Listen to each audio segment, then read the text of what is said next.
అలాగే మీరు ఏదైనా బండి అమ్మాలనుకున్నా సరే 10 ఫోటోలు తగ్గకుండా ఈ క్రింది వాట్సాప్ నెంబర్కి పంపించండి. మీకు ఫ్రీగా యూట్యూబ్లో అప్లోడ్ చేసి పెడతామండి. ఇది వచ్చేసి మ్యాషి ఫెర్కోషన్ 241DI 2014 మోడల్ బండి అండి. ఇదైతే లైట్గా దమ్ము చేసింది. టైర్ అయితే 50%, బ్యాక్ టైర్ అయితే 50% ఉందని చెప్పని ఓనర్ గారు చెప్పారు. ఫ్రంట్ టైర్ అయితే 60% ఉందని చెప్పారు. ఇంజిన్ గేర్ బాక్స్ మటుకు గుడ్ కండిషన్లో ఉందని చెప్పారు ఓనర్ గారు.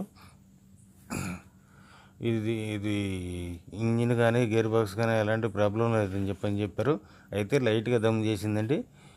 2014 మోడల్లో. దీనికి ఓనర్ గారు చెప్తున్న రేట్ వచ్చేసి 2,70,000 చెప్తున్నారండి. ఇది వచ్చేసి నెల్లూరు ప్రాంతంలో ఉంది. మీకు కావాలంటే ఈ క్రింది ఫోన్ నెంబర్ని సంప్రదించండి.